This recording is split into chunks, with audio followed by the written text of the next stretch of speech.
Olá, muito bem-vindo a mais um CPT Debate aqui na Rádio CPT, a rádio que é uma boa companhia para você. Encerrando o ano e também encerrando a nossa série aí de entrevistas do CPT Debate, esse programa que tem o objetivo de esclarecer a igreja sobre assuntos divergentes e algumas vezes polêmicos e também abrir o diálogo com a nossa igreja, membros, pastores, enfim.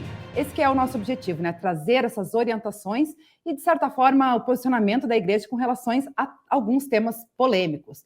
Hoje estamos, então, encerrando o ano do programa CPT Debate, com o 6º CPT Debate, e também finalizando a série dos documentos da CTRE, da Comissão de Teologia e Relações Eclesiais, que foram aprovados na última convenção.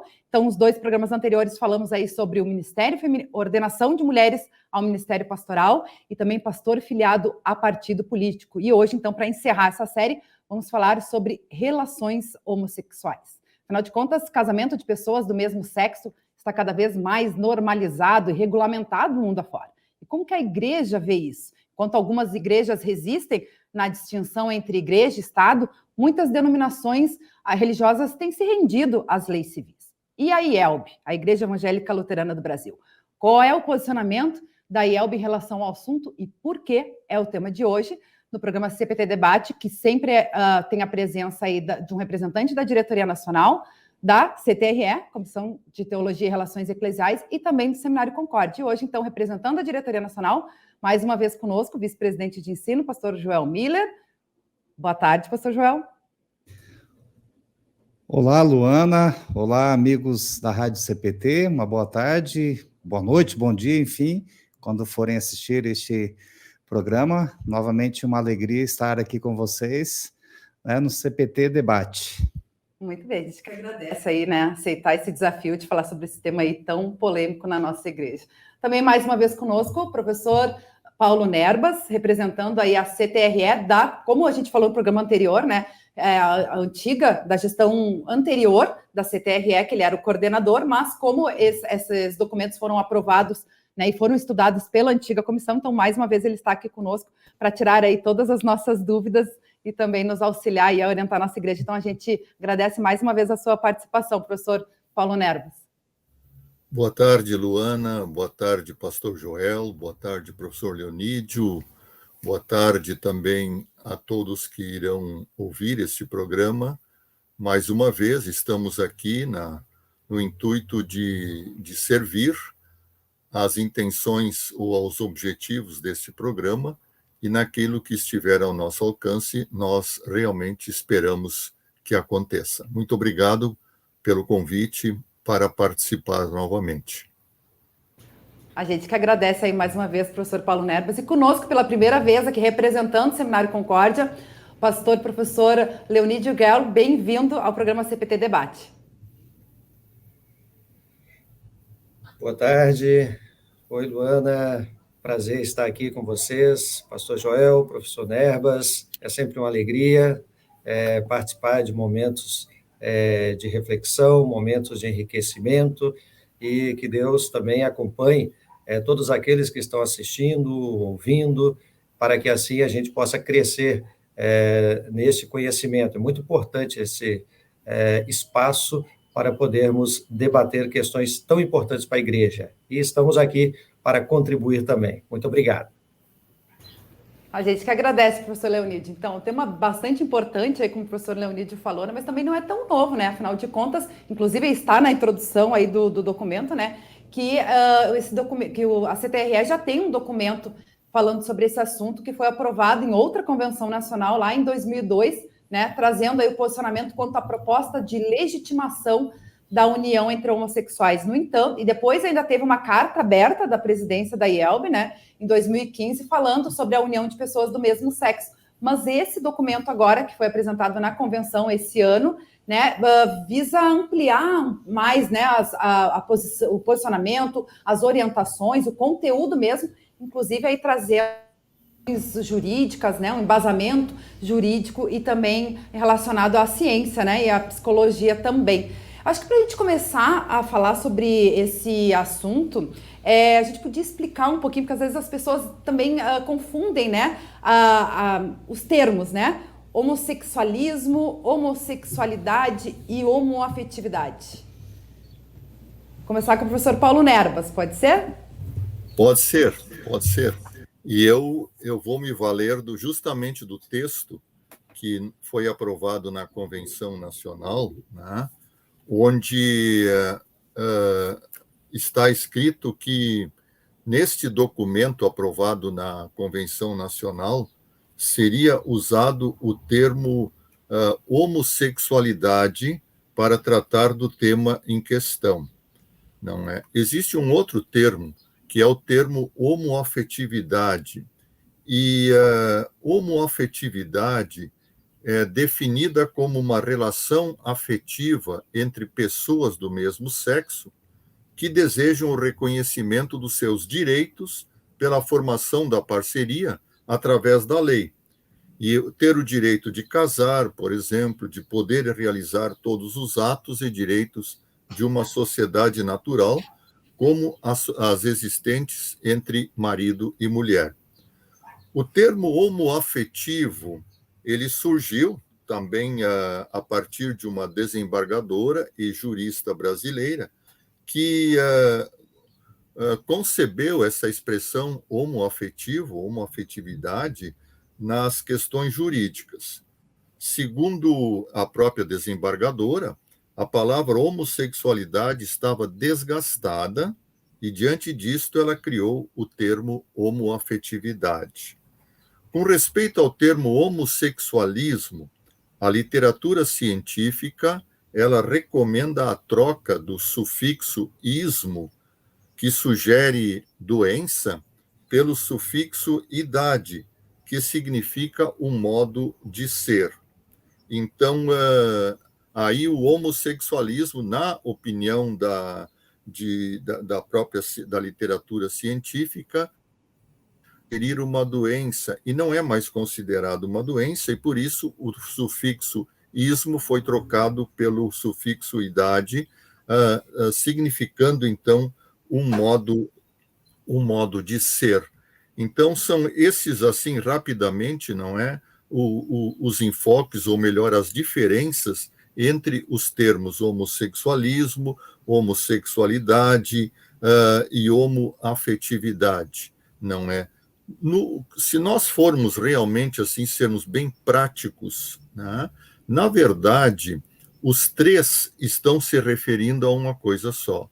Os três estão se referindo a uma possibilidade de uma união afetiva que pode se concretizar numa união semelhante à união entre homem e mulher, uma união afetiva que possa então se concretizar, pode se concretizar ou não, não é? No tipo de uma união entre homem e mulher. Então, são os três termos, são termos que designam, na verdade, a mesma coisa. E para nós simplificarmos, eu acho, a nossa conversa, né, nós poderíamos dizer isto aí. Se nós falamos em homoafetividade, ou homossexualidade ou homossexualismo, nós estamos realmente abordando a mesma coisa.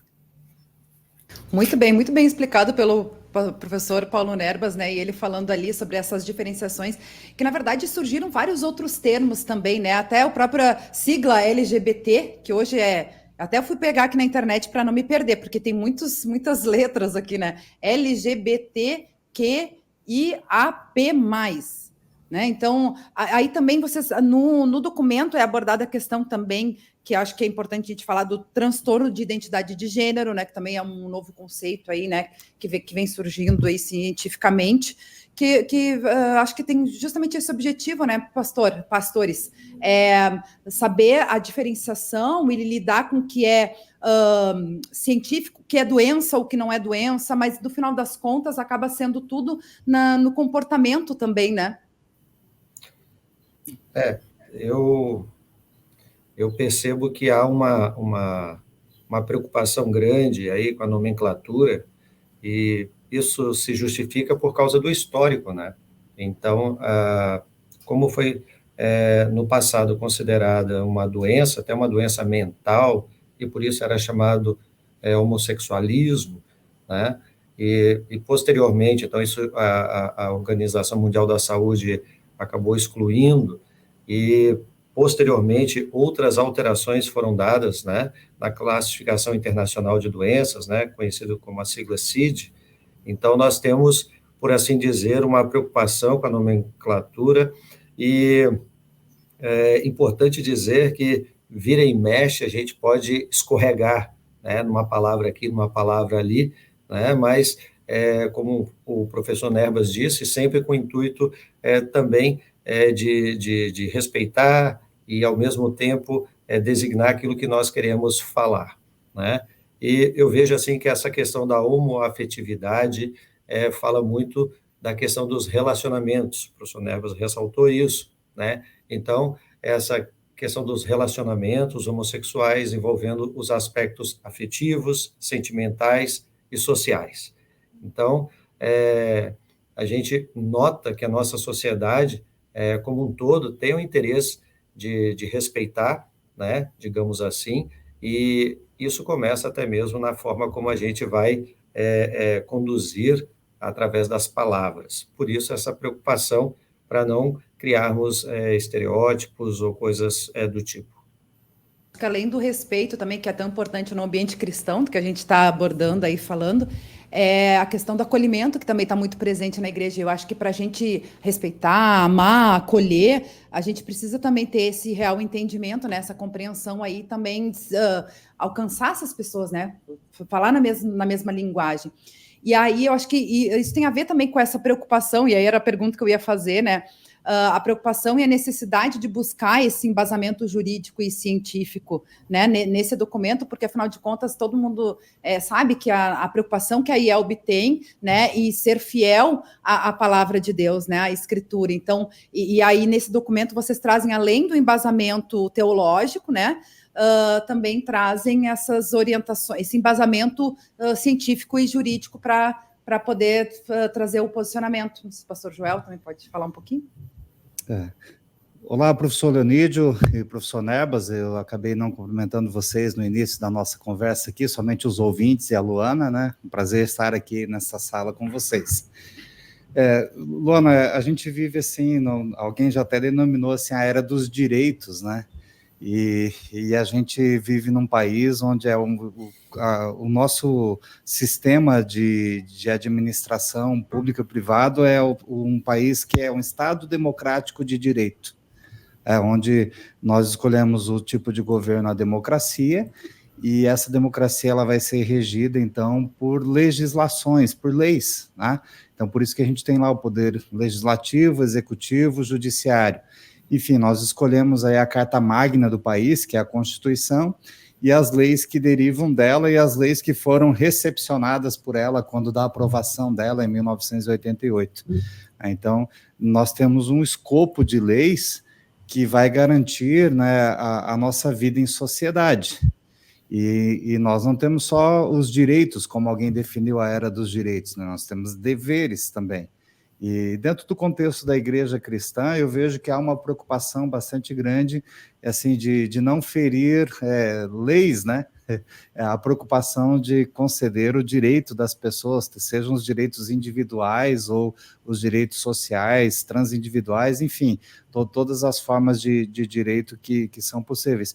Mas também nós temos um direito como instituição cristã, nós vivemos num país laico, ou seja, um país que não nos obriga a sermos ateus, é um país que não tem uma legislação, melhor dizendo, nós vivemos num país laico, um país que não tem uma religião oficial do Estado, mas também nós vivemos num país que não nos obriga a sermos ateus ou seguir A ou B num contexto religioso.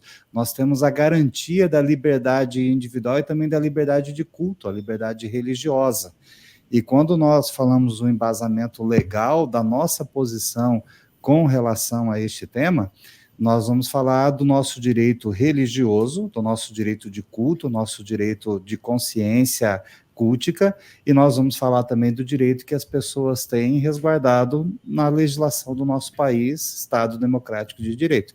Por isso que o documento da CTRE procurou falar tanto dos direitos e garantias individuais das pessoas, mas também ele vai falar do direito ao culto, né, que nós, como uma instituição religiosa, no nosso caso, IELB, uma organização cristã, Nós temos ali, igual o país tem as suas leis que fundamentam as suas decisões, nós temos o nosso escopo de doutrinas também, e temos o embasamento escriturístico, onde os nossos ensinamentos vão nos nortear também o nosso comportamento ético na nossa vida em sociedade, e vai garantir para nós a gente viver de determinada forma ou não.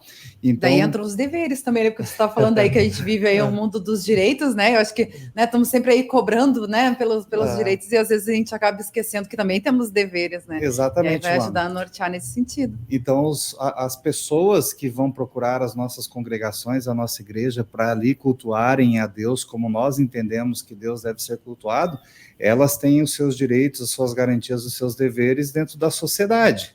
E esses direitos, essas garantias que nós temos dentro da nossa sociedade, eles devem ser respeitados também dentro da organização religiosa. E é claro que a organização religiosa também terá os seus direitos e deveres, né?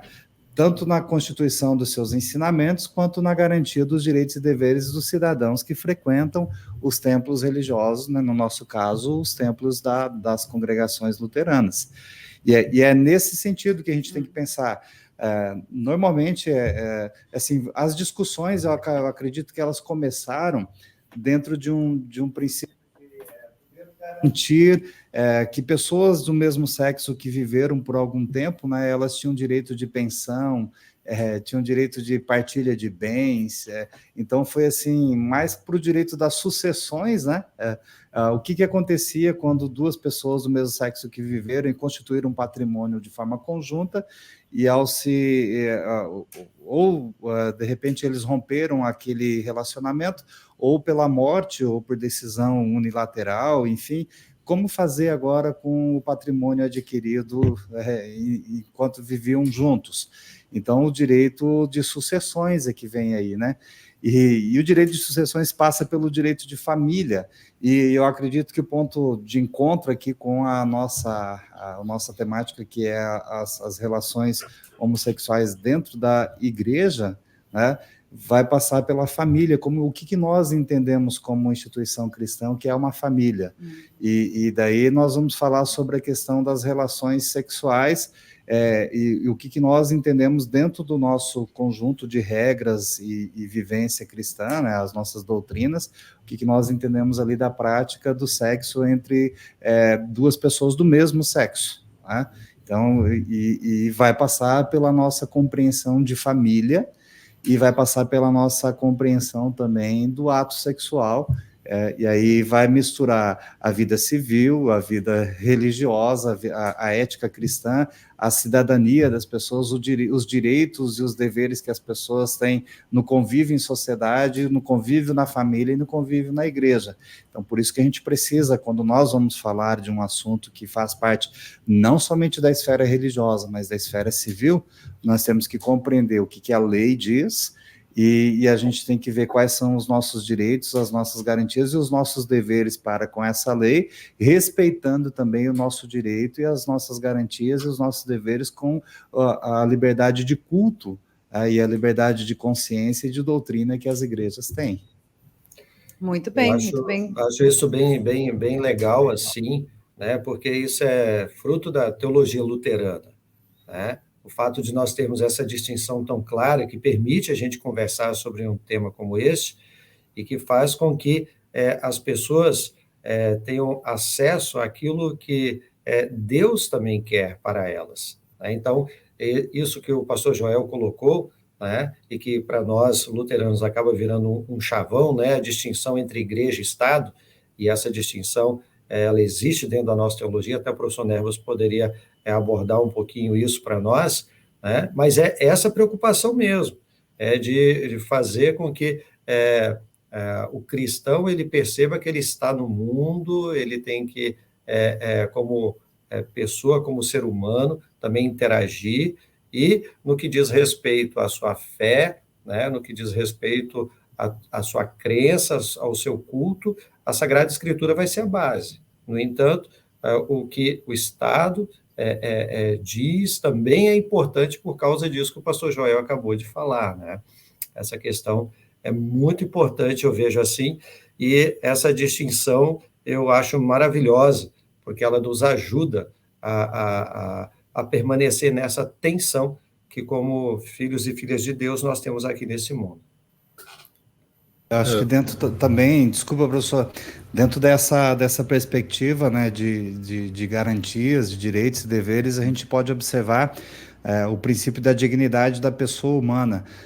Pessoas que vivem relações homoafetivas, pessoas que vivem uma união entre pessoas do mesmo sexo, elas foram muito perseguidas, discriminadas, e a ponto de pessoas matarem, né, homossexuais e espancarem, perseguirem, enfim, houve bastante agressão ao princípio da dignidade humana até, né? Então, houve, não sei se a palavra correta seria assim, o ativismo, mas houve uma preocupação coordenada de pessoas na sociedade para garantir direitos individuais, direito de segurança, de privacidade, o princípio da dignidade da pessoa humana, porque os próprios direitos humanos, os direitos humanos, né? Cidadania e tudo mais. Isso, né? por causa da questão do que veio a ser chamado de homofobia, né? Alguém que é contrário à prática do sexo entre duas pessoas do mesmo sexo, ou então a formação de uma família entre pessoas do mesmo sexo, e acabou, então, assim, extrapolando o limite, né, do respeito à dignidade da pessoa humana, e então houve aí um engajamento muito grande de pessoas para dar essas garantias, e o que veio a ser chamado depois, né, eu não sou especialista nessa área, mas aí tem ali a questão da homofobia, né, que é preciso a gente verificar também. Quando nós falamos da nossa ética cristã, nós temos que falar também, né, do respeito à vida, né, e do respeito do direito civil das outras pessoas, que é importante a gente sempre lembrar isso dentro da igreja também, né? Professor Nerbas? Então, a questão que foi destacada, especialmente, o professor Leonídio usou, acho que umas 3 vezes, a palavra distinção, a distinção entre igreja e Estado. E eu fico muito contente pelo emprego desta palavra, porque o que normalmente a gente escuta é a palavra separação entre igreja e Estado. Teologicamente, nós não falamos em separação entre igreja e Estado. Isto é uma maneira equivocada de ver um ponto muito importante dentro da teologia. Nós temos que falar entre distinção entre igreja e Estado. Por quê? Porque se nós pegarmos, por exemplo, a linguagem que nos mostra como é que Deus governa as coisas, nós falamos do governo de Deus pela mão direita, na mão direita de Deus, que é através da sua palavra, através do evangelho e dos meios da graça, e nós falamos do governo de Deus pela mão esquerda, que se refere justamente à nossa vida aqui no mundo, aqui e agora.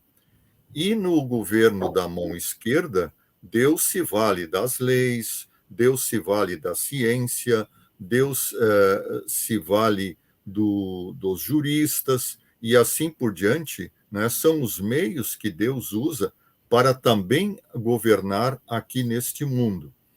Então, nessa distinção, tanto na mão direita é uma forma de Deus governar, e ele governa pela palavra. Na mão esquerda também é uma forma de Deus governar, e ele governa através das nossas instituições por ele aprovadas e inclusive por ele criadas. Então vejam o seguinte aqui, meus estimados, o seguinte ponto que nós precisamos observar. Se na mão direita está Deus governando, na mão esquerda o Estado também Deus está governando, uma mão, desculpe aqui a cacofonia, né? Não é? A mão esquerda, por exemplo, ela não pode contrariar a mão direita, e a mão direita ela sobressai. Então nós, quando no momento que nós estudamos todas essas manifestações legais a respeito de questões como essa que nós estamos abordando, ou a própria manifestação científica, nós temos que ver até que ponto, por se tratar de coisas que estão na mão esquerda de Deus, até que ponto isso não vai contra aquilo que Deus, na sua palavra, que está na sua mão direita, aquilo que Deus nos apresenta, aquilo que Deus prescreve e aquilo que Deus criou. Então, esse aspecto é muito importante também, nós sabermos o que está acontecendo a respeito de um tema no Estado que pertence à mão esquerda de Deus. Ora, se aquilo que está acontecendo no Estado que pertence ao governo da mão esquerda de Deus vier a contrariar o que está prescrito na mão direita de Deus através da sua palavra, nós temos ali um problema. E esse problema nós precisamos examinar. E nós, como igreja, precisamos nos manifestar. Então, nós chegamos agora no ponto da discussão do nosso programa hoje, não é? A forma como a lei vê as relações e as uniões homossexuais, a forma como a própria ciência quer se manifestar, isto está de acordo com aquilo que Deus prescreve na sua mão direita, através da sua palavra? Se estiver de acordo, perfeito, não há problema nenhum. Agora, se não estiver de acordo, se vier a contrariar aquilo que Deus nos diz pela sua palavra na sua mão direita, nós temos um problema. Então, a igreja precisa se debruçar justamente isto. Até que ponto aquilo que está acontecendo pelo governo de Deus na mão esquerda, pelos meios que Deus utiliza, se esses meios realmente estão sendo meios que procuram governar conforme a vontade de Deus. Se eles estão sendo contrários àquilo que Deus prescreve na sua palavra, então nós precisamos, como igreja, aí, dizer o seguinte: não, aqui nós temos prioridade da palavra. Nós sempre vamos ter prioridade da palavra. Então, até que ponto nós temos aqui um confronto entre coisas da mão esquerda, do governo da mão esquerda de Deus, e do governo da mão direita de Deus? Até que ponto nós temos um confronto? E se nós formos consultar a palavra de Deus a respeito desse tema, nós vamos ver que esse confronto, ele existe.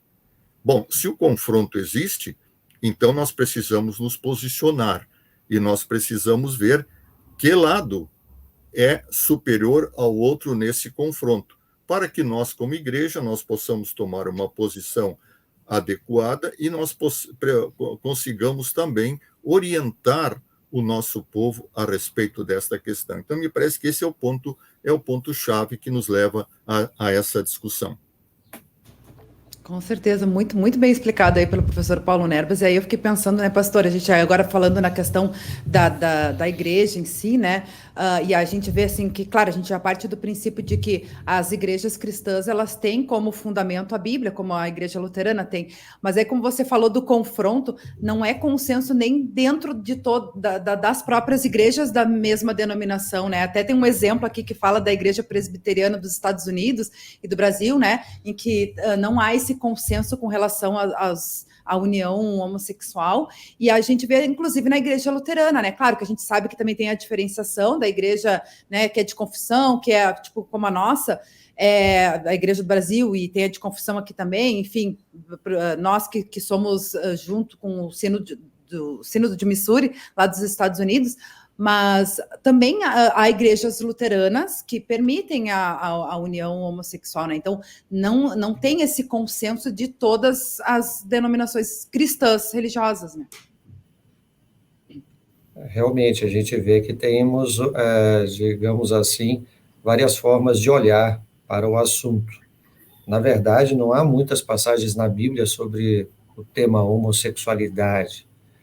No entanto, nós entendemos que quando a Bíblia aborda esse assunto, né, a vontade de Deus sobre a sexualidade humana, quando ela chega a abordar, sempre ela se manifesta de forma conclusiva, que você pode ter e tem na prática, é que muitas vezes, assim como nós temos várias denominações, o que acaba interferindo são os pressupostos de interpretação, né? Os métodos utilizados.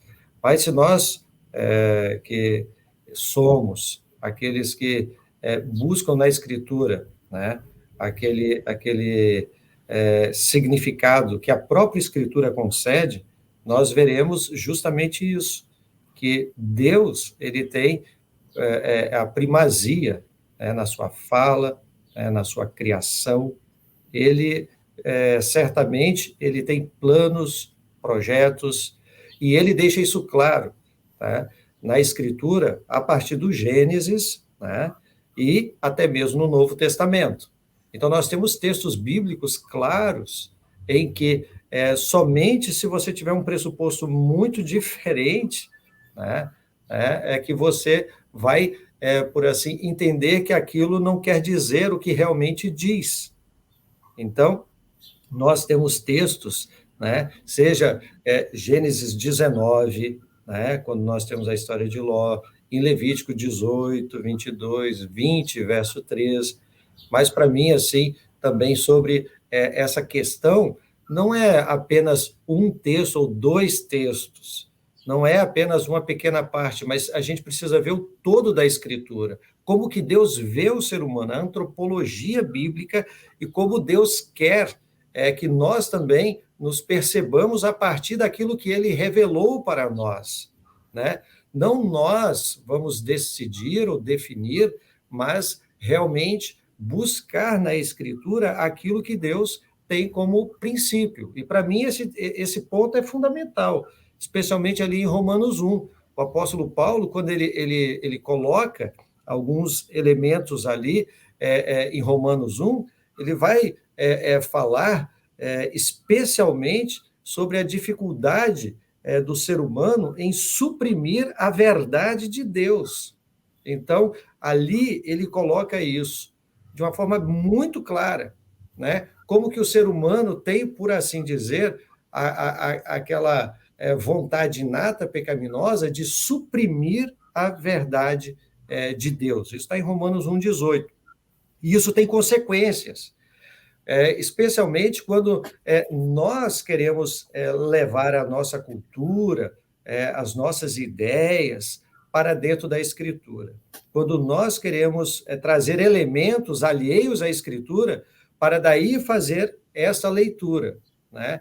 E o apóstolo Paulo ali em Romanos 1, quando ele fala da nossa recusa em reconhecer o poder de Deus, a natureza divina, o que vai acontecer?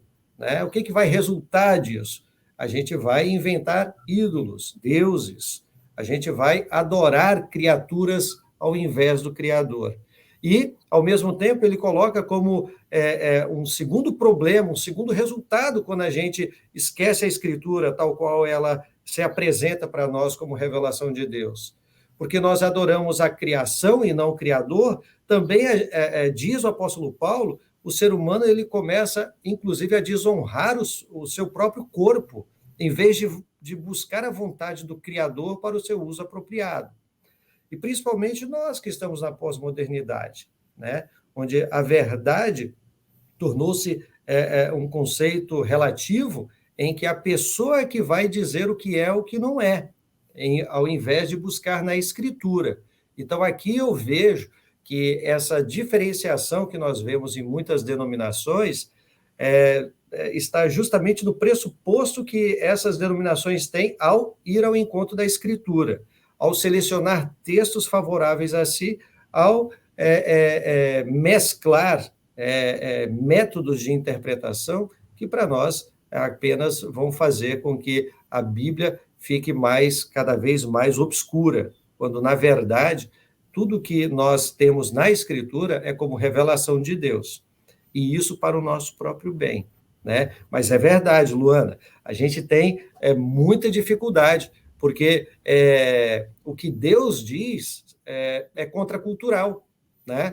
Então, e isso, imagina Paulo dizendo isso, o apóstolo Paulo falando de Romanos 1, né? Está falando lá para Roma, os romanos, e a gente sabe que a homossexualidade ali em Roma era não só aceita, mas era muito, assim, digamos, era visto como algo, enfim, até aconselhável, né? Então, é para essa, digamos, igreja de Roma que Paulo fala isso, né? Mas a gente percebe que no decorrer da história as pessoas acabam selecionando textos, buscando meios para poder, digamos assim, fortalecer o seu ponto de vista, né? Se me Mas permite, é importante a gente ter esse cuidado. Se me permite, o pastor Joel colocou algo, acho que muito importante na nossa reflexão, quando ele falou da questão do respeito que nós devemos ter também à dignidade humana. E esse é um ponto que precisa ser ressaltado na abordagem desse tema aqui. Por quê? Porque aqui nós não estamos atacando pessoas, nós não estamos atacando A, B, C ou D, que tenha esse ou aquele tipo de comportamento, seja em que área for. Aqui nós estamos abordando, colocando a existência de uma realidade que está sendo examinada à luz da palavra de Deus. Um tipo de comportamento humano, nós estamos colocando ele sob exame à luz da palavra de Deus. Então, não é um ataque, e uma das melhores maneiras de nós respeitarmos a dignidade do ser humano é quando nós colocamos claramente o ser humano à luz da vontade do seu Criador, a vontade do seu Criador para a sua vida. Então, não se trata de ataque a pessoas, mas se trata tão somente de examinar se esse tipo de procedimento, se esse tipo de comportamento, ele tem ou não tem a aprovação do nosso Criador. E o pastor Joel também colocou antes, não é muito bem colocado, que isso também está relacionado com a nossa compreensão de família, a nossa visão de família. Evidentemente que sim. E nós sabemos que o criador da família é o próprio Deus, não é? E quando Deus criou a família a partir da criação de homem e mulher. É assim que Deus criou a família. E para esta família, a partir da criação de homem e mulher, Deus, então, prescreveu uma forma de comportamento, não é? Bom, então vamos ver o seguinte, meus irmãos. Se Deus, o Criador da família, Deus que sabe, Deus que conhece o que é melhor para o ser humano, ele coloca a família como, a partir de homem e mulher, como aquilo que de melhor pode existir para o ser humano. Se nós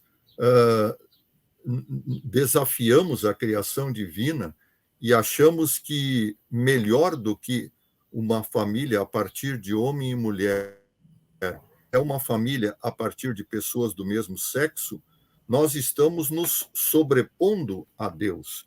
E aí entra aquilo que o colega Leonídio mencionou, que Paulo lembra em Romanos, né? Nós estamos nos tornando criadores em lugar do Criador. Nós estamos, assim, em uma palavra bem simples, nós estamos dizendo para Deus, sim, Deus está certo, você criou, né, a família a partir da criação de homem e mulher, mas nós achamos que existe uma forma melhor de ser família, e esta forma melhor de ser família é a partir da união de duas pessoas do mesmo sexo. Então, nós queremos conhecer melhor as coisas do que Deus, né? Nós estamos, de fato, menosprezando a criação divina e nós estamos dizendo que aquilo que nós pensamos é melhor. E aí nós caímos no primeiro pecado que aconteceu no mundo, que é o grande pecado, o maior pecado. Por que é o maior pecado? É o pecado da idolatria. A idolatria é quando nós, criaturas, achamos que aquilo que nós pensamos é melhor do que aquilo que Deus criou e Deus nos apresenta, não é? Então, vejam, a coisa vai longe, a coisa vai lá na criação. Lá na criação. E quando nós colocamos esse comportamento homossexual, não é, em confronto com o que Deus nos mostra na criação, nós vamos ver que, se nós quisermos dizer que isto é melhor do que a família como Deus criou, nós estamos nos arvorando o direito que nós não temos, né, de dizer aquilo que nós pensamos é melhor do que aquilo que Deus criou. Muito bem, professor Paulo Nebras, o senhor falando, né, eu me lembrei, a IELB, ela tem como lema Cristo para todos, né, acho que isso também é uma questão, assim, da gente refletir, né, antes o professor Leonídio falou sobre a questão de ir na prática, né, acho que na prática, assim, como que a igreja vê e trata essas pessoas que se identificam como homossexual, né, como, ao menos, qual seria a orientação pastoral, tanto para os pastores quanto para os membros, como eles deveriam agir, como agem, como deveriam agir? Ela não pode agir diferentemente de como Jesus agiria com essas pessoas, não é? A igreja não pode agir com os pecadores, não importa que tipo de pecado está presente na sua vida, um pecado mais, vamos dizer assim, mais evidente, ela não pode agir da forma diferente de que Jesus, como Jesus agiria, não é? Então, nós poderíamos perguntar, e Jesus e os homossexuais, como é que Jesus age, ou como é que Jesus agiria? E aí, se nós formos olhar para a forma como Jesus agia com todos os pecadores e age conosco, nós não somos menos pecadores do que ninguém, né? Nós vamos ver que Jesus, em contato com os pecadores, Jesus não passa a mão na cabeça e fica por isso mesmo.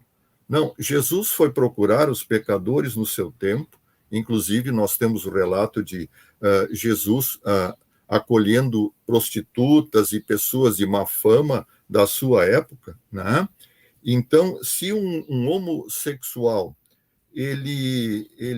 será que ele está condenado a não ser procurado por Jesus? De maneira nenhuma, de maneira nenhuma. Agora, o que Jesus fará? Jesus mostrará ao homossexual, mostrará a mim, mostrará a todos os pecadores o nosso pecado, com o objetivo de nos levar, pecadores, ao arrependimento, assim como ele faz com qualquer pecador, né? E se isso acontecer, Jesus abrirá os seus braços com perdão, com o seu maravilhoso perdão e com a sua salvação. Se Jesus age assim, né, um pastor ou a igreja não poderá agir de modo diferente, não é? Então, como eu disse, não é para simplesmente passar a mão na cabeça e dizer está tudo bem, podes continuar assim, não. Nós temos que agir como Jesus agiu. O que é pecado, nós temos que dizer, e Jesus dizia, isso é pecado. Agora, para os arrependidos, né, e nós queremos sempre o arrependimento do pecador, seja ele qual for, e aquele arrependido que reconhece o seu pecado e busca perdão, nós, como igreja, nós precisamos estar de braços abertos. Assim como nós precisamos estar de braços abertos também para aquelas pessoas que reconhecem o seu pecado, que lutam contra o seu pecado, mas se sentem muito fracas para sozinhas enfrentar o seu pecado. E elas precisam, então, de uma força que elas não têm, e que nenhum pecador tem. E essa força é a força que apenas Jesus pode dar. Então, nós não podemos, como igreja, agir de modo diferente da forma como Jesus agia. Muito bem, pastor. E aí tem uma questão, né? Você fala assim da questão do arrependimento e também do fortalecimento da fé, onde que a gente vai encontrar isso, né? É na palavra e nos sacramentos, né? E aí, como fica essa questão para os homossexuais? Talvez, professor, antes de vocês, professores, responderem, eu acho que a pergunta que as pessoas mais vão nos fazer é assim, Nós podemos fazer a união de duas pessoas do mesmo sexo, que para nós é chamado de casamento, né, na igreja. Pessoas que constituíram uma família que para a sociedade é aceita como família. Nós, Igreja Luterana, vamos admitir essas pessoas que têm o mesmo sexo, que vivem como se fossem uma família cristã. Eles podem participar dos nossos cultos, eles podem participar da Santa Ceia. Quando o perdão é anunciado no ofício das chaves, eles são perdoados. Pessoas do mesmo sexo resolvem adotar uma criança e procuram a igreja e eles querem realizar o batismo destas crianças. O pastor vai batizar esta criança ou o pastor não vai batizar esta criança? Essas são as perguntas que são feitas para nós, igreja cristã, com relação assim, se a gente pode casar pessoas do mesmo sexo, se a gente pode batizar os filhos que eles adotam, ou às vezes não é nem adoção, às vezes eles fazem fertilização, né, e procuram alguma forma da mulher engravidar, para que ali então possa depois as duas mulheres criarem um filho como se delas fossem, ou então os homens, 2 homens acabam fazendo a adoção de uma criança e vem lá na igreja. A gente pode casar eles, a gente pode permitir que eles participem da Santa Ceia, a gente pode permitir que eles batizem seus filhos na congregação. Essas são as perguntas, né, e os dilemas que nós, Igreja Cristã e ELB, precisamos responder para os nossos congregados e para as pessoas que praticam, né, as relações homossexuais, que vêm nos buscar, né? E como que a gente vai estender a dessa da comunhão para eles ou não? A gente vai... Aí o que o professor Nerbas falou aqui já dá um norte para a nossa resposta, né? Jesus, ele acolhia as pessoas, ele convivia com todas as pessoas, mas isso não quer dizer que ele consentia com o pecado delas, né? Jesus, ele apontou o seu gracioso amor, a sua misericórdia, a sua graça, mas ele também apontou o pecado e a consequência do pecado, né? O que os professores têm a nos dizer com relação a essas questões, que é a grande dificuldade que a gente tem na igreja hoje em dia? Acho que a questão do casamento é um pouquinho mais simples, ô pastor Joel, pelo seguinte, porque como é que nós vemos a cerimônia de casamento na igreja? A cerimônia de casamento na igreja significa os noivos vão publicamente pedir a bênção de Deus sobre a sua união. E querem fazer isto de uma forma pública, inclusive é um momento de confessar, não é, a importância da bênção de Deus sobre o casamento, sobre a união de homem e mulher. Bom, se nós entendemos o casamento religioso desta maneira, e é a única maneira que nós temos de entender, nós não podemos, como igreja, em nome de Deus, estender a bênção sobre aquilo que Deus chama de abominação, né? O professor Leonídio lembrou aí o texto de Levítico, onde Deus chama isso de abominação. Então, nós não podemos, como igreja, invocar a bênção de Deus sobre algo que o próprio Deus chama de abominação. Então, realmente não há condições de nós, como igreja, abençoarmos uma união de pessoas do mesmo sexo, porque, na verdade, não somos nós que abençoamos, é Deus que, através da sua palavra, está abençoando. Mas Deus jamais vai abençoar aquilo que ele chama de abominação. Então, não podemos, de forma nenhuma, como igreja, não é? Se o fizermos, nós estamos invocando o nome de Deus em vão, estamos invocando o nome de Deus em vão, porque não temos autoridade para tanto. A questão do batismo, ela aí demandaria um tempo maior para nós comentarmos, não é? Porque estaria relacionado também com o significado de batizar e igreja e assim por diante, não é? Porque quando nós olhamos sobre a doutrina do batismo, não há como a gente apenas olhar só sobre o ato do batismo, tem toda a relação, como é que fica agora a pessoa batizada dentro da igreja. Então, eu acho que não temos um tempo suficiente agora para tratar disso aí, porque estaria relacionado com essa questão batismo e igreja, então seria uma questão um pouquinho mais complicada. Mas a questão do casamento, para mim, é muito clara e simples, conforme apresentei. E a Santa Ceia, professor Leonídio? Bom, em primeiro lugar, eu quero dizer que acompanho, né, as palavras do professor Nerbas, e especialmente na questão que ele coloca aí do significado, sentido do casamento, né?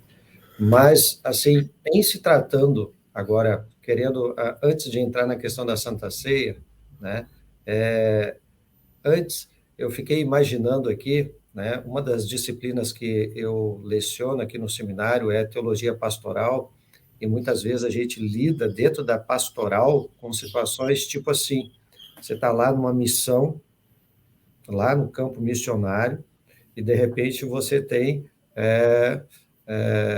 digamos, pessoas que aderem à fé cristã e que elas são convertidas pelo Espírito Santo e assim fazem profissão de fé e entram para a igreja. E muitas vezes são pessoas que possam ser homossexuais e que tenham até já um casamento. Agora estou falando de um casamento anterior à entrada na igreja, né?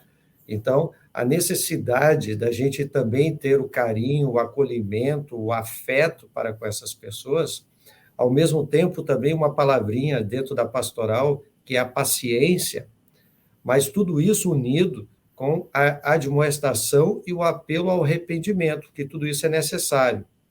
E a gente tem, por assim dizer, aquela distinção também, a gente coloca, a gente distingue entre o desejo e a prática desse desejo, correto? Então, uma coisa é a pessoa se identificar, né, e como homossexual, e a outra coisa é ela colocar isso em prática. O professor Nerbas falou várias vezes sobre comportamento, né, ou prática. Então, a partir do momento que nós temos um pecador penitente diante de nós, o que é um pecador penitente? É aquele que reconhece a sua situação pecaminosa a partir da palavra de Deus, que se arrepende dos seus pecados, né? E que também está disposto, a gente fala isso na absolvição, né? Está disposto a corrigir a vossa vida pecaminosa pelo auxílio de Deus e Espírito Santo, se afirmar e dizendo sim. Então, se a pessoa tem essa prerrogativa, se ela está, digamos, moldada pelo Espírito Santo a ponto de confessar isso, ela é chamada, né, para a comunhão, né? Ela pode, né, porque ela estará sendo um pecador penitente, que se arrepende do seu pecado, que luta contra esses desejos, esses impulsos, que está disposta essa pessoa a realmente abrir mão disso para que a sua fé em Cristo seja manifestada também de uma maneira prática. Aí nós temos a justiça ativa, né? A justiça, teologicamente falando, a justiça passiva, aquela que nós recebemos de Cristo Jesus, aquela que nos é imputada, aquela que nos é concedida, que nos garante, e depois nós temos o Espírito Santo agindo em nós, dentro da nossa vida cristã, sempre vivendo e renovando o nosso batismo, lutando contra o pecado. Se essa é a disposição da pessoa em questão, ou das pessoas dentro dessa questão, né, eu não vejo nada que impeça a pessoa de comungar, né? Mas a impenitência e a falta de fé é o que impede uma pessoa de participar da Santa Ceia. Então, a condição, a pessoa é homossexual, mas ela está disposta, né? E isso até mesmo, biblicamente falando, é o que nós chamamos de cruz. Cruz é todo o sofrimento que vem até nós por causa de nossa fé. E eu imagino que isso é um sofrimento muito grande para a pessoa que ali está. Mas se ela está movida pelo Espírito Santo e ela está desejosa de realmente viver em novidade de vida, né, não há motivo para nós não considerarmos essa pessoa dentro da comunhão da Santa Ceia. Mas, claro, isso tudo, dentro da pastoral, exige muito cuidado, né? O zelo pela palavra, o acompanhamento pastoral, né? O esclarecimento para com os irmãos e irmãs na fé. Tudo isso faz com que essa atitude de Cristo seja uma realidade, né? Então, nós temos aí, realmente, a gente não vai conseguir extinguir o desejo ou a situação ou, digamos, a orientação da pessoa. Porém, a prática, né? O comportamento. E ali, esse arrependimento, pronto, nós temos a oportunidade de convidá-la à ceia. Até porque esse é o nosso papel, é o papel de anunciar lei e evangelho. A partir do momento que há arrependimento e fé e apego às palavras de Cristo, dado e derramado por eles, por nós, por todos nós, então isso me habilita. Esse é o que está verdadeiramente digno e bem preparado, é quem tem fé nessas palavras de Cristo. Mas a partir do momento que eu não me vejo pecador, ou que a minha prática, seja ela qual for, homossexual, ou usando a minha sexualidade mesmo como heterossexual, de uma maneira que Deus não deseja, ou outro tipo de pecado, qualquer que seja, então eu também estou tomando a Santa Ceia para a minha condenação. Assim nós cremos, assim nós ensinamos, assim nós confessamos. No entanto, é importante que o pastor faça esse acompanhamento, porque pessoas... foi dito ali sobre a situação da pessoa, né, atual. A gente sabe que antigamente essa questão de disforia era algo muito interno. A pressão da sociedade existia, mas era algo ainda meio que velado. Hoje existe muita pressão interna, externa, e aí a igreja precisa acolher. E esse acolher é o acolher, conforme o professor Nerbas diz, igual Cristo. Mas Cristo fez o quê? Pregou lei e evangelho. Sempre dentro dessa linha. Eu vejo desta forma, né? Mas estamos aqui para debater, não é isso? Com certeza. Eu acompanho 100% o relator, viu? Nessa questão aí. Perfeito, perfeito. Eu acho que a exposição do professor Leonídio, perfeita, é assim que realmente nós vemos a coisa, porque um pecador reconhecido do seu pecado, que luta, ele não pode lutar sozinho, né, professor Leonídio? Ele não vai encontrar essa força. Aí eu vou dizer, essa força Jesus vai te dar. Vem. Isso. Agora, para o impenitente que não quer saber, bom, para esse nós não podemos realmente estender a comunhão. Perfeito. O professor Leonídio foi felicíssimo na sua colocação, por isso, assina embaixo. Certo. A nossa chave hermenêutica, né, o professor Leonídio falou ali antes, né, a forma como nós vamos fazer a leitura bíblica, né, essa maneira de interpretar, o que nós vamos dizer? Mentir, conforme a nossa ética cristã, é pecado, roubar é pecado, praticar sexo fora do casamento é pecado, né? E para nós, a compreensão de casamento é entre um homem e uma mulher. Então, qualquer relação sexual fora desta esfera, né, entre um homem e uma mulher dentro do casamento, é contrária à vontade de Deus. Assim como a cobiça, a inveja, prejudicar a vida da pessoa, tirar a vida da pessoa, a idolatria, usar o nome de Deus em vão, não santificar o dia do descanso, enfim, os 10 mandamentos, né? Então... O problema é quando quem acha assim, bom, uma escapada aqui, outra ali, não tem problema, e vai a Santa Ceia assim mesmo, né? Então, assim, ele está, como o professor Leonídio bem disse, né, que eu também concordo com o relator, né, quando ele vai para a Santa Ceia sabendo que ele está em pecado e não está em arrependimento, ele está indo para o juízo próprio, né? A dificuldade vai ser quando a pessoa entende que a prática do sexo entre as pessoas do mesmo sexo não é pecado. E aí, então, vai fugir da nossa forma de interpretar as escrituras. Então, a gente tem que conversar bastante. Aí o professor Leonídio gosta de falar ali da prática pastoral, né, o aconselhamento pastoral. é bastante necessário nesse momento. Eu acho que isso é super importante. Eu acho que essa é a ideia do nosso debate aqui hoje também, né? Trazer essa orientação, né? Eu acho que o cristão, o pastor e o cristão, ele pode estar, isso é ensinamento bíblico, né? De que tu vai lá, admoesta o teu irmão e tudo mais se estiver pecando, mas também com esse viés de que também somos discípulos de Cristo, né? Então, nosso papel também é amar ao nosso próximo, é acolher, né, todas as pessoas na igreja. Acho que seria mais ou menos por aí, né? Trabalhar na compreensão correta de justificação e santificação, Exato. né? E aí a gente, na vida santificada, na nossa vida cristã, nós fugimos daquilo que, para nós, dentro dos mandamentos, consideramos como pecado, e o que é, o que não é a vontade de Deus.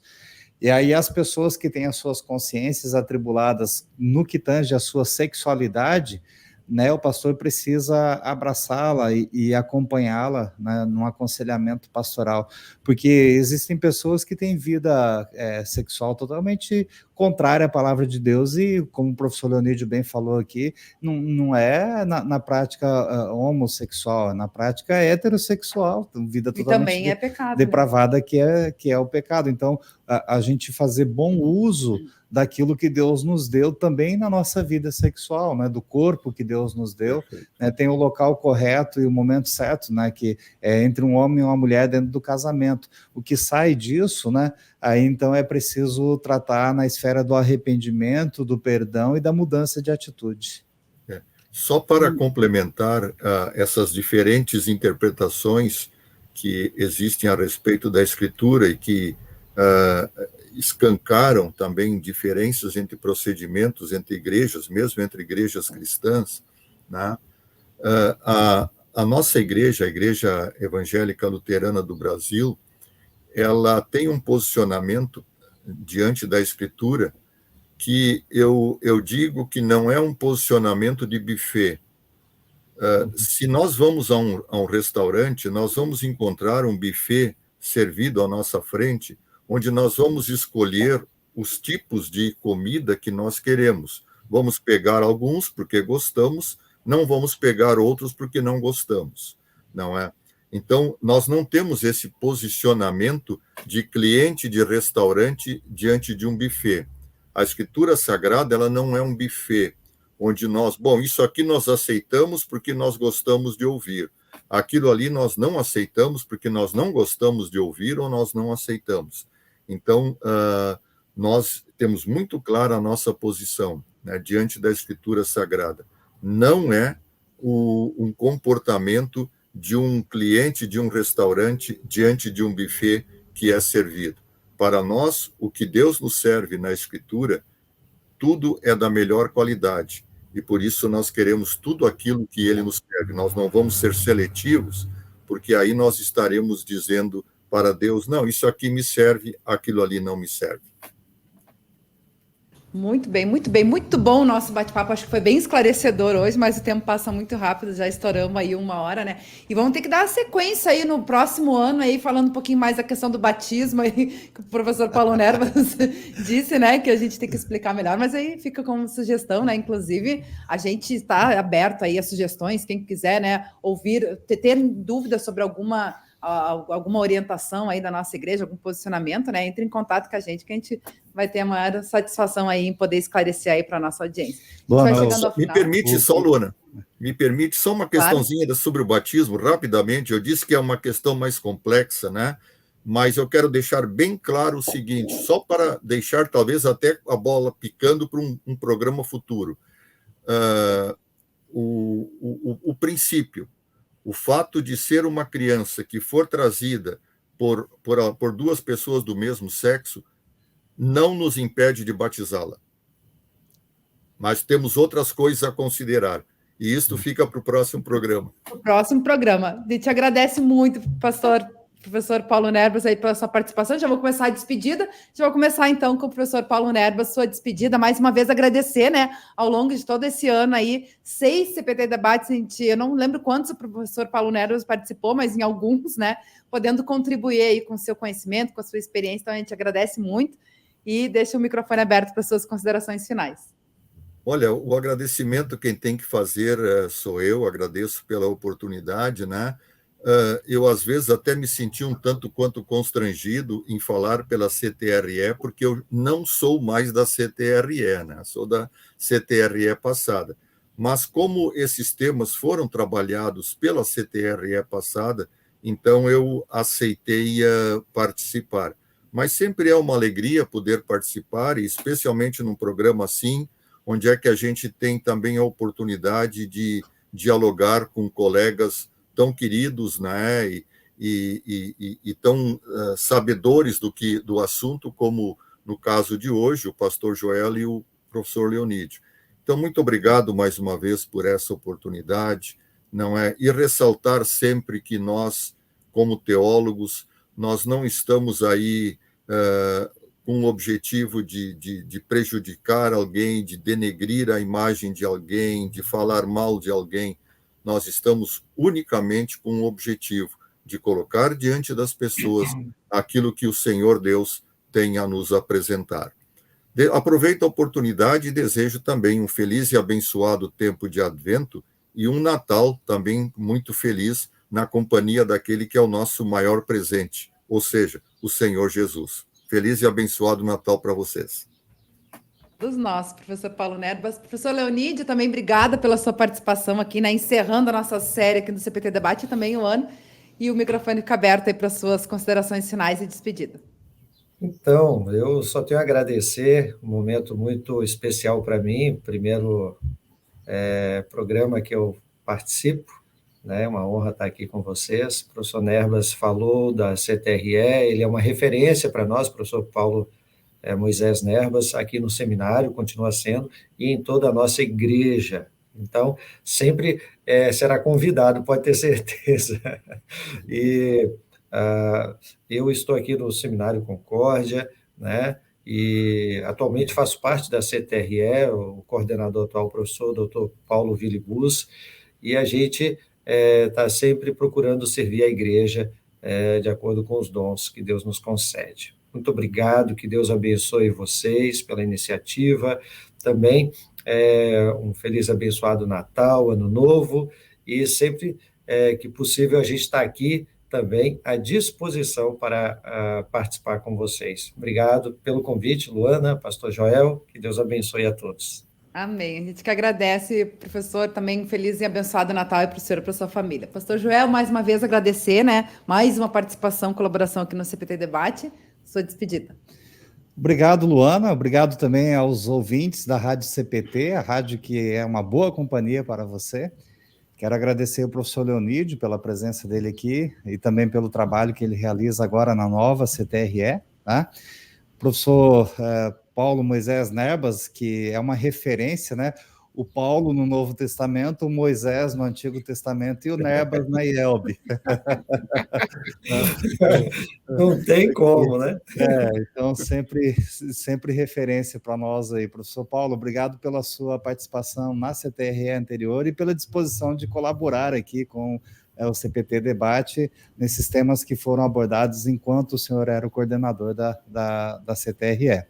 E a vocês, amigos ouvintes, que Deus os abençoe, que vocês possam sempre olharem para Jesus e sentirem o quanto Ele nos ama, nos perdoa, nos salva, e o quanto Jesus é presente, é Deus presente, é Emanuel. Estamos aí nos aproximando do Natal, né? Jesus é Deus presente em nossas vidas. Um abraço. Amém. A todos. Amém. Obrigado, pastor Joel. Feliz Natal, né? Também um ano novo muito especial aí para você e para sua família também. Obrigado. O pastor fez a referência bíblica, eu me lembrei, o professor Leonídio também é coordenador da ET, Educação Teológica por Extensão. Fica a dica, né? Quem quiser mais conhecimentos bíblicos, né?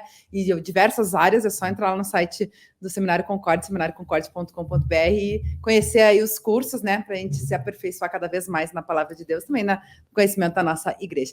E a gente agradece a nossa querida audiência sempre participando aí com a gente, né, um feliz e abençoado Natal, e um 2023 repleto de muitas alegrias, conquistas, realizações, né, sempre à luz de Cristo, que Deus ilumine aí a vida de todos. E lembrando, mais uma vez, o programa CPT Debate vai ao ar terça-feira, às 18 horas. Se você tem alguma sugestão, algum tema que você gostaria que fosse melhor explorado aqui no nosso programa, é só entrar em contato aí com a Rádio CPT, que a gente vai ter o maior prazer em poder atender os pedidos da nossa audiência. Feliz e abençoado ano novo para vocês. Até o ano que vem. Tchau, tchau.